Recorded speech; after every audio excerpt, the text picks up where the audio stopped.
اب دوبارہ سے جب کووڈ ختم ہوا تو لوگوں نے کہا اچھا نہیں دوبارہ سے بھاگ دوڑ کی طرف. تو یہ تو ہم انسانوں پہ ہے, لیکن بہت سارے لوگ ہیں کہ ایسا کرنا چاہتے ہیں سادگی سے. آپ اپنے سرکل میں یہاں ادھر ادھر دیکھیں, لوگ میگنیفائی کر کے کر رہے ہوتے ہیں, قرض لے کے ایگزیکٹلی کمیٹی ڈال کے قرض لے کے. ایون بارات والے دن آپ کو پیسے کم پڑ جاتے ہیں تو آپ کہتے ہیں اچھا جی کل بھجوا دیں گے, یہ کر لیں. تو یہ ساری چیزیں کرنے سے بہت زیادہ بہتر ہے کہ دو لوگ آپس میں, دو فیملیز ڈیسائیڈ کر لیں کہ ہم یہ کریں گے اور ہم یہ نہیں کریں گے. اچھا ہم کووڈ کو وبا کہتے ہیں, لیکن کووڈ نے ایسی ہمیں چیزیں کرنے پہ مجبور کر دیا تھا جو باقیتاً ہمیں کرنی چاہیے. جیسے کہ انہوں نے بتایا کہ ظاہر ہے جب اس وقت بہت لمیٹڈ فنکشن میں لوگوں کو بلایا جاتا تھا, لمیٹڈ تعداد میں, اسی طریقے سے لوگ جو ہے ڈسٹینس رکھ رہے تھے, شاپنگ بھی اس طریقے سے نہیں ہو رہی تھی. تو ان چیزوں کا خیال رکھیں, اپنی لائف سٹائل میں تبدیلی آئے. بہت سارے سیلیبریٹیز ایسے ہیں جن کی شادیاں بڑی سادگی سے ہو رہی ہیں اور وہ مثال قائم کرتے ہیں, بیکاز یہ سادگی ہی ہونی چاہیے. اتنا مشکل نکاح کو نہیں کرنا چاہیے, اتنا ساری چیزوں کے ڈیزائنر جیولری, ڈیزائنر ڈریس پہننا ہے. تو اسی پر بات ذرا کر لیتے ہیں. اسلامی نظریاتی کونسل کے سینئر ریسرچر مفتی غلام ماجد صاحب ہمارے ساتھ موجود ہیں. مفتی صاحب بہت شکریہ, آپ نے بھی ہمارے لیے وقت نکالا. یہ ذرا فرمائیے گا کہ یہ کتنا برڈن کر دیتا ہے فیملیز کو جن کو اس ساری صورتحال سے گزرنا پڑتا ہے, کیونکہ ایک اسٹگما ہے, لیکن وہ پھر انہیں محلے میں, اپنے رشتہ داروں میں, یا جہاں شادی ہو رہی ہے وہاں پر اپنا اسٹیٹس کو برقرار رکھنے کے لیے, دکھاوا کرنے کے لیے کرنا پڑتا ہے ساری چیزیں. قوانین کیا ہیں اس سے متعلق, اور جہیز ایکٹ کیا کہتا ہے اس ساری چیزوں سے متعلق؟ بہت شکریہ, آپ نے اپنے پروگرام میں شامل کیا. اب آپ کو ریکنیکٹ کر لیتے ہیں. مفتی صاحب میں ایک ریکویسٹ کرنا چاہوں گا کہ اگر آپ کے پاس ٹیلی ویژن ہے آپ کے آس پاس, تو اگر آپ اس کی آواز بند کر سکیں تو تاکہ پھر یہ ہے کہ آپ کی آواز گونجے نہ اور ہماری آواز ریپیٹ نہ ہو. چلیں ریکنیکٹ کر لیتے ہیں اور ظاہر ان سے جاننے کی کوشش کرتے ہیں, اور شازیہ سے ہم بات کرتے ہیں. شازیہ, بیچ میں ایک ایشو یہ بھی آیا تھا کہ بہت سارے نوجوان لڑکے لڑکیاں شادی کے منتظر ہیں, ایک بڑی تعداد بتائی جا رہی تھی ان کی.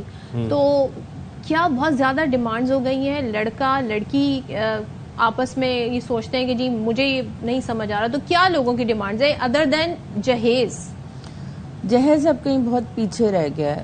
بہت ساری جو لڑکیاں یا لڑکے اس سوچ پہ بھی آ گئے تنگ آ کے کہ اچھا جی 4 بڑی بہنیں ان کی شادی نہیں ہو رہی ہے, 2 بڑی بہنوں کی نہیں ہو رہی, تو ہماری تو جب تک باری آئے گی اس سے اچھا ہم اپنی اسٹڈیز کمپلیٹ کر لیں, اپنے پیروں پہ کھڑے ہو جائیں, جب کوئی ملے گا دیکھا جائے گا, یا جب کوئی اتنا اچھا ملے گا جیسا لڑکا ہمیں چاہیے.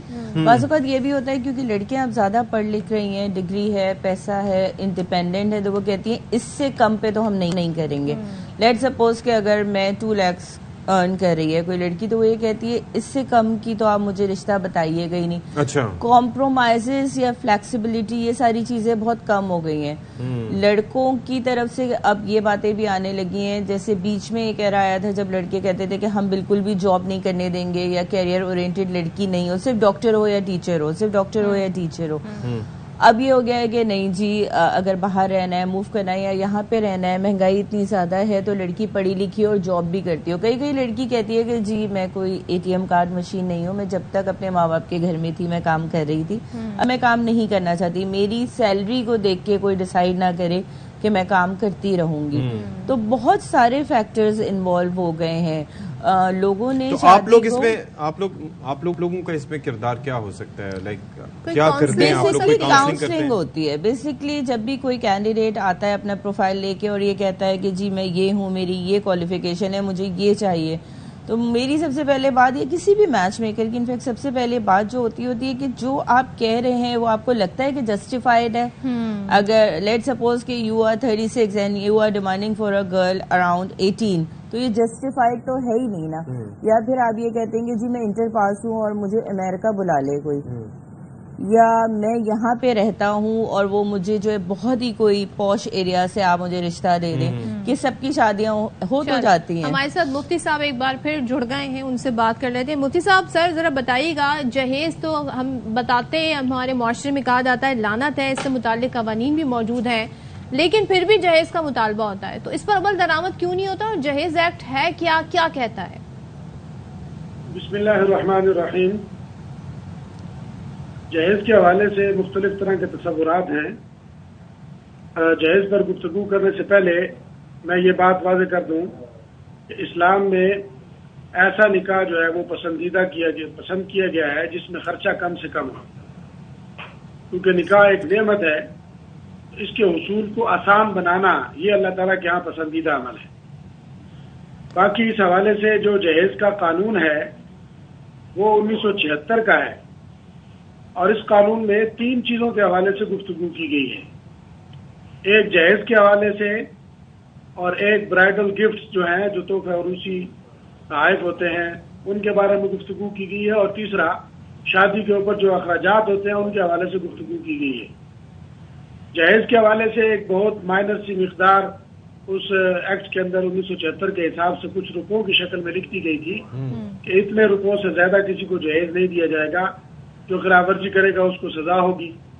اسی طریقے سے تحفے تحائف جو شادی میں تو دلہے کو یا دلہن کو دیے جاتے ہیں ان کی بھی ایک خاص مقدار مقرر کر دی گئی تھی، چند روپوں کی شکل میں تھی۔ لیکن یہ قانون اسی طریقے سے شادی کے جو مصرفانہ اخراجات ہوتے ہیں، بہت زیادہ اخراجات جیسا کہ بہت زیادہ کھانا یا اس طرح کے دیگر اخراجات ہیں، اس پر پابندی لگائی گئی۔ اچھا مفتی صاحب ایک چیز یہ سمجھیے کہ آپ یہ جو ساری معلومات دے رہے ہیں یہ ہمارے لیے نئی ہے، اور یہ قانون ایسے ہیں کہ ان کو تمام تقریباً علمی حلقوں نے انڈورس کیا ہے کہ یہ قانون اچھا ہے۔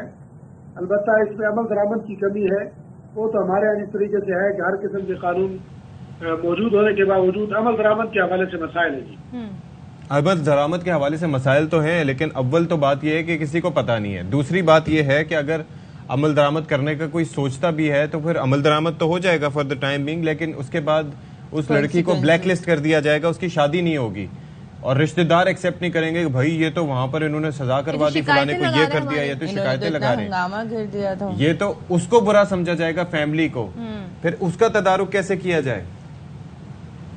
یہ بہت اہم بات ہے، یہ ہمارے معاشرتی رویے کی بات ہے کہ معاشرے میں خاندانوں کے درمیان آپس میں تفاخر چلتا ہے، ایک دوسرے کے خلاف ایک دوسرے کے مقابلے میں بڑھ چڑھ کے آنے کی بات ہوتی ہے۔ ہاں جی، تو اس تفاخر کے معاملے میں آگاہی کی بہت زیادہ ضرورت ہے کہ لوگوں کو آگاہی مہم جو ہے نا وہ چلائی جائے ان کے سامنے، اس طرح پہ پروگرام کیا، یہ اچھا پروگرام ہے، اس سے لوگوں کو آگاہی ہوگی۔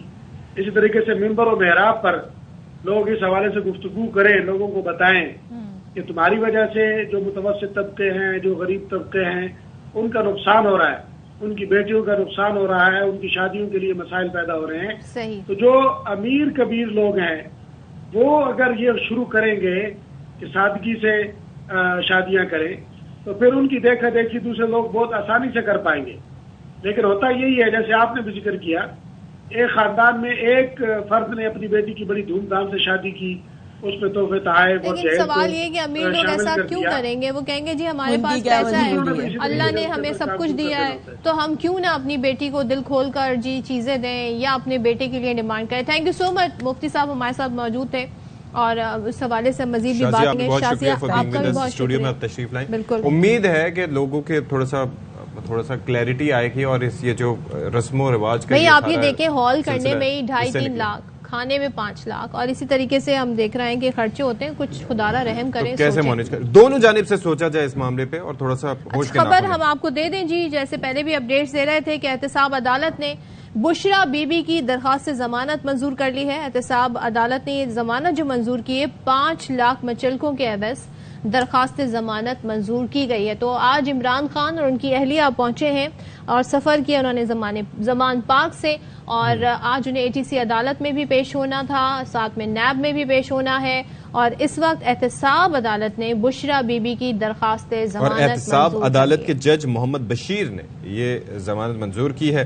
انہوں نے کہا کہ بس حاضری ہو گئی ہے، آپ عمران خان کے ساتھ ہی بیٹھی رہیں، اور پھر اس کے ساتھ ساتھ یہ القادر ٹرسٹ کیس بھی اس کو کہا جاتا ہے، 190 ملین پاؤنڈ کرپشن کیس بھی اس کو کہا جاتا ہے، اس میں سماعت ہو رہی ہے، اور خواجہ حارث جو ہیں وہ بشرا بی بی کے وکیل ہیں جو کہ جج محمد بشیر کے عدالت میں پیش ہوئے ہیں۔ پوچھا کہ کس لیے آئے ہیں، جج نے مکالمہ کیا، بشرا بی بی کی عبوری درخواست ضمانت کے لیے آیا ہوں۔ پھر انہوں نے پوچھا کہ اسی لیے پولیس کی نفری لگائی گئی ہے، انہوں نے کہا کہ جی عمران خان بھی پیش ہو رہے ہیں، ان کی بھی ضمانتوں کی درخواستوں پر سماعت ہونی ہے۔ پھر نیب پروسیکیوٹر نے اس دوران کہا کہ بشرا بی بی آ جائیں تو معاملے کو دیکھ لیتے ہیں۔ پھر اس کے بعد ابھی کی خبر یہ ہے کہ 5 لاکھ روپے کے مچلکوں کے عوض درخواست ضمانت منظور کی گئی ہے۔ ٹھیک ہے۔ تو یہ جی صورتحال ہے، اور ایک سے زائد مقدمات ہیں انسداد دہشت گردی عدالت میں. عمران خان نے وہاں پر پیش ہونا ہے ضمانت کے لیے. ایک پیشی نیب کورٹ کی ہے، وہ جس کے حوالے سے اپڈیٹس بھی ہم آپ کو دے رہے ہیں، جو کہ القادر ٹرسٹ کیس کی ہے. ان کے جو وکیل ہیں خواجہ حارث، جو کہ بشرا بی بی اور عمران خان کے وکیل ہیں، وہ وہاں پر جی وکالت کر رہے ہیں. کس لیے آئے ہیں؟ جج نے خواجہ حارث سے مکالمہ کیا بشرا بی بی کی بری درخواست ضمانت کے لیے آئے ہوں، اور پھر ہمیں یہ اپڈیٹ بھی آ گئی کہ 5 لاکھ کے مچلکوں کے عوض درخواست ضمانت بشرا بی بی کی منظور ہو گئی ہے. تو عبد القادر ہمارے ساتھ ہیں، قادر انسداد دہشت گردی عدالت، ہاں انسداد دہشت گردی عدالت کے باہر، جوڈیشل کمپلیکس کے باہر ہے. تو قادر ذرا آپ کے پاس جو اپڈیٹس ہیں ہمیں ان سے آگاہ کیجیے گا. دیکھیں، احتساب عدالت میں بشرا بی بی کی جو عبوری درخواست ضمانت ہے اس پر سماعت شروع ہوئی اب سے کچھ دیر پہلے، اور جو احتساب عدالت کے جج محمد بشیر ہیں انہوں نے سماعت کی ہے. اور بشرا بی بی بھی اس موقع پر چونکہ عمران خان کے ساتھ موجود تھی تو معزز جج نے ریمارکس دیے کہ آپ کی حاضری ہو گئی ہے، آپ عمران خان کے ساتھ ہی بیٹھے رہیں. اور اس کے بعد انہوں نے بشرا بی بی کی جو درخواست ضمانت تھی وہ منظور کر لی ہے. 5 لاکھ مچلکوں کے عوض یہ درخواست ضمانت منظور کی گئی ہے. تو احتساب عدالت نے بشرا بی بی کی جو درخواست تھی وہ منظور کر لیا ہے، جس کے بعد اب عمران خان انسداد دہشت گردی کی عدالت پہنچ گئے ہیں. جوڈیشل کمپلیکس میں 2 مختلف عدالتیں ہیں، ایک احتساب عدالت کی ہے، دوسری انسداد دہشت گردی کی عدالت ہے. تو پہلے عمران خان اپنی اہلیہ کے ہمراہ احتساب عدالت میں پہنچے ہیں جہاں بشرا بی بی کی ضمانت سے متعلق کیس تھا، ان کو ضمانت مل چکی ہے. اور اب جو 31 مئی تک کی جو ضمانت ان کی وہ منظور کی گئی ہے بشرا بی بی کی، اور عدالت نے تفتیشی افسر کو نوٹسز بھی جاری کر دیے ہیں. اس کے بعد اب عمران خان انسداد دہشت گردی عدالت پہنچے ہیں جہاں آج ان کے 8 کے قریب مقدمات ہیں مختلف جو دہشت گردی کے حوالے سے ان پر قائم کیے گئے ہیں. اس حوالے سے انہوں نے اپنی ضمانت دائر کر رکھی ہے. ان کے وکلا بھی کمرہ عدالت میں موجود ہیں. کچھ دیر میں انسداد دہشت گردی عدالت میں کیس کی سماعت شروع ہوگی. ٹھیک ہے، قادر ہمیں صورتحال بتا رہے ہیں. تھینک یو سو مچ، بہت شکریہ قادر. آپ سے مزید بھی اپڈیٹس جانتے رہیں گے. اچھا جی، یہاں پر آپ کو ایک اور خبر دیں. الیکشن کمیشن عمران خان، اسد عمر اور فواد چودھری کے خلاف توہین الیکشن کمیشن کا کیس. ممبر ہیں نثار درانی کی سربراہی میں 3 رکنی کمیشن سماعت کر رہا ہے، اور عمران خان اور فواد چودھری کی جانب سے وکیل فیصل چودھری الیکشن کمیشن میں اس سے متعلق پیش ہوئے ہیں. تو یہ آپ کو بتائیں کہ الیکشن کمیشن میں عمران خان، اسد عمر اور فواد چودھری کے خلاف توہین الیکشن کمیشن کا کیس ہے، اور جو ہم بتا چکے ہیں کہ ممبر ہیں نثار درانی، ان کی سربراہی میں 3 رکنی کمیشن سماعت کر رہا ہے. ٹھیک ہے، اور فیصل چودھری جو کہ وکیل بھی ہیں وہ یہ کہتے ہیں الیکشن کمیشن کا آرڈر کل موصول ہوا، آرڈر لیٹ موصول ہوا تو کیسے تیاری کرتے. گزشتہ سماعت پر بھی عمران خان کو ذاتی حیثیت میں پیش ہونے کا موقع دیا تھا. یہ ممبر اکرام اللہ خان کہہ رہے ہیں ہمارے خلاف 150 کیسز ہیں، روزانہ 36 کیس ہوتے ہیں. وکیل فیصل چودھری کہتے ہیں جب 150 کیسز نہیں تھے تب بھی آپ پیش نہیں ہوتے تھے. یہ شاہ محمود جتوئی نے بولا. فیصل چودھری نے سماعت جون کے پہلے ہفتے تک ملتوی کرنے کی سفارش کر دی ہے، اور چیزیں ہمارے ہاتھ میں نہیں. یہ وکیل فیصل چودھری کہہ رہے ہیں الیکشن کمیشن یہ بات دماغ سے نکال دے کہ ہم ان کی توہین کر رہے ہیں. یہ کیس تو 6 ماہ سے الیکشن کمیشن میں زیر التوا ہے. گزشتہ سماعت پر عدم پیشی پر وارنٹ گرفتاری کا حکم دیا تھا. ممبر اکرام اللہ خان نے ہی کہا الیکشن کمیشن کا عمران خان، فواد چودھری، اسد عمر کو ذاتی حیثیت میں پیش ہونے کا حکم. آئندہ سماعت میں عدم حاضری پر ناقابل ضمانت وارنٹ گرفتاری جاری کریں گے. الیکشن کمیشن عدم پیشی پر اگلی سماعت کیس کو بھی نپٹا دیا جائے گا یہ کہا گیا ہے، اور کیس کی سماعت 5 جون تک ملتوی کر دی گئی ہے. ٹھیک ہے جی، ایک بریک لیتے ہیں، بریک کے بعد آئیں گے.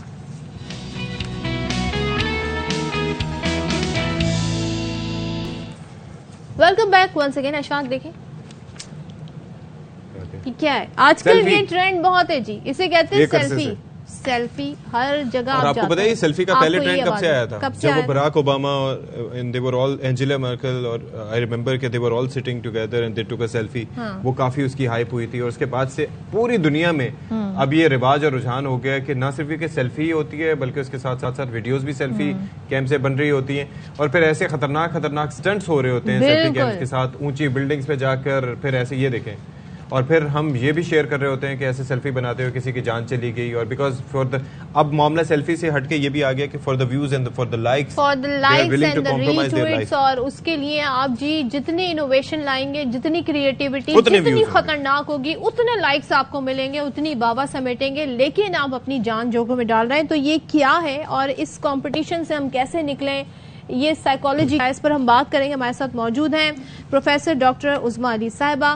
عظما تھینک یو سو مچ. بتائیے یہ سیلفی کا جو ایک کریز ہے, چلیں ٹھیک ہے آپ اپنی میموریز بنائیں جہاں آپ گئیں, پکچرز لیں, اور اگر آپ اکیلے ہیں تو آپ selfie it's a good thing to use, like آپ وہاں پہ اپنی چاہتے ہیں کہ اس مومنٹ کو شیئر کریں, you want to live that moment. لیکن جو کریز ہو گیا ہے خطرناک سے خطرناک جگہوں پہ, تو یہ کیا ہے, اس کے پیچھے کیا ریزن؟ اچھا اس پہ 2014 سے کام ہونا شروع ہوا تھا, اس سے پہلے بھی ہو رہا تھا, لیکن ایڈکشن میں ہم اس کو لے رہے تھے کہ یہ اب ایڈکٹ ہو جاتا ہے, یا اب آبسیشنس کے طور پہ کہ ہر وقت سیلفی لے رہے ہیں, تو وہ آبسیشن کی کیٹیگری میں آ رہا تھا. اس کے بعد اس پہ کچھ کام ہوا, اسکیلس بھی بنے ہیں, تو جو جنہوں نے تھیوری دی ہے, اسکیلس ڈیولپ کیے نا, وہ اس کو 3 کیٹیگری میں کرتے ہیں. شروع کا بارڈر لائن ہے کہ اگر آپ دن میں 3 دفعہ سیلفی لیتے ہیں لیکن پوسٹ نہیں کرتے, تو اس کا مطلب ایج پہ ہیں, آگے سیلف فائٹرز بہیویئر کی طرف جا سکتے ہیں. لوگ ہوتے ہوں گے نا جن کا منہ بڑا بس بنا لیا اپنے آپ کو دیکھنے کے لیے, لیکن آپ پوسٹ نہیں کر رہے. اس کے بعد 3 ٹائم آپ لیتے ہیں, پھر پوسٹ بھی کر دیتے ہیں, پھر ویٹ بھی کرتے ہیں کہ اس کی لائکنیس بھی ہوگی, ڈس لائکنیس بھی ہوگی, بار بار دیکھ رہے ہوتے ہیں موبائل, کمنٹس آئے کہ نہیں آیا, وہ پھر اسمارٹ فون کے ساتھ یا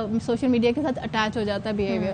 اور تھرڈ ہوتا ہے کہ آپ کنٹرول نہیں ہے, آپ ہر وقت سیلفی بھی لے رہے ہیں, ڈال بھی رہے ہیں, پھر چیک بھی کر رہے ہیں, اور پھر آپ اگر اس پہ کمنٹس اچھے آ رہے ہیں تو آپ اچھا فیل کر رہے ہیں, کمنٹس برے آ رہے ہیں یا جتنا آپ ایکسپیکٹ کر رہے تھے تو پھر آپ برا بھی فیل کر رہے ہیں. لائکس کم ہے تو آپ کا دل ٹوٹ گیا. اس میں پھر سائیکولوجیکل جو ہے, اس میں جو ڈفرینٹ ریسرچز ہوئی ہیں وہ سائیکولوجیکل ڈسٹریس پہ ہوئی ہیں, جیسے انزائٹی ہے, ڈپریشن ہے, اسٹریس ہے, یہ کاز ہوتا ہے. اچھا ویسے بھی لوگ دیکھ رہے ہوتے ہیں نا کہ اس تصویر پہ کتنے لائکس آ گئے, یہ اس کے پیچھے اگر ہم دیکھیں تو ایک تو کمپٹیشن ہے کہ اسپیشلی جو زیادہ تر ریسرچز سے پتہ چلتا ہے, یہ جو بیہیویئر یونیورسٹی اسٹوڈینٹس اور او لیولس اے لیولس کا جو ایج لیول ہوتا ہے نا, 18 سال سے 23-24 سال تک کا جو ٹائم ہے, اس ایج میں یہ زیادہ ہوتا ہے, کیونکہ اس میں آپ کمپٹیشن بھی ہوتا ہے, آپ ایک دوسرے کے ساتھ کمپیئر کر رہے ہوتے ہیں.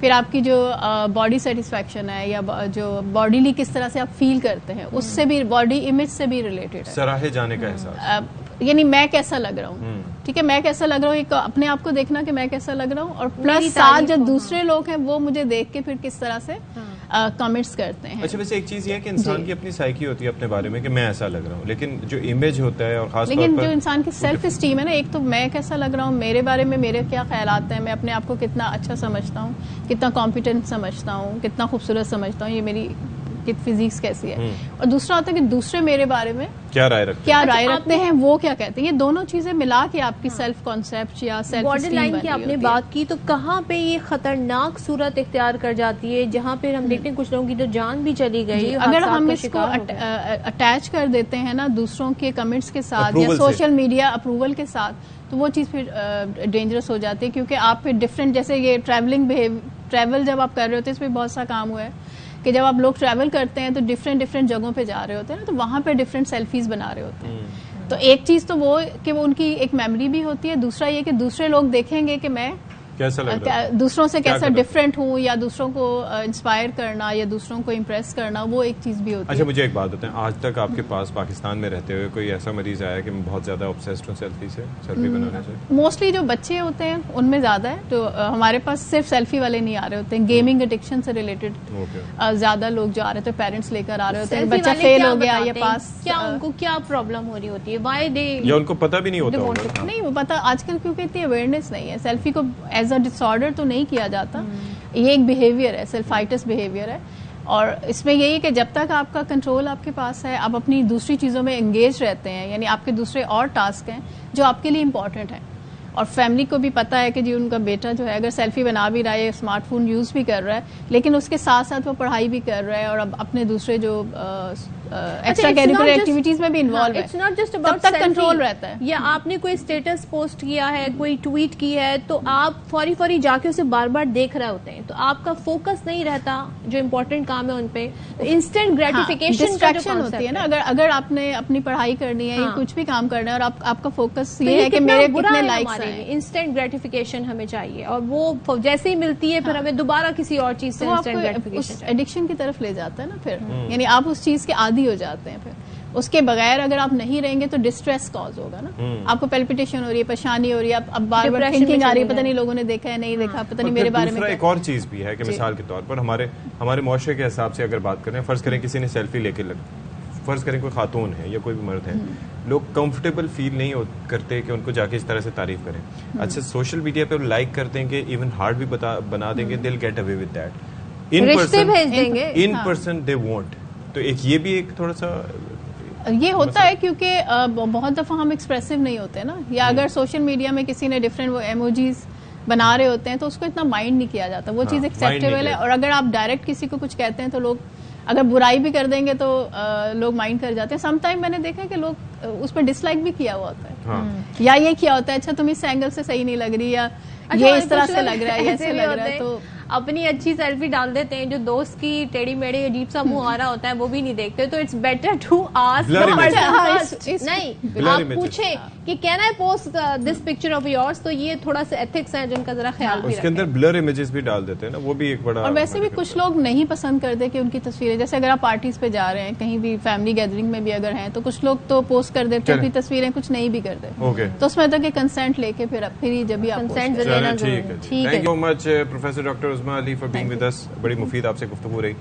اور بس اب وقت آ گیا, کیا اجازت لینے کا وقت آ گیا جی. اور اجازت لینا, اگر وہ نہ دے اجازت پھر آپ نہ دے ہم پھر بھی چلے جائیں گے جی. وہ کہہ رہے ہیں نیکسٹ بار دیں گے جی. میری طرف سے تو اللہ حافظ اشفاق. اللہ حافظ. اللہ حافظ. تھینک یو سو مچ. اللہ حافظ.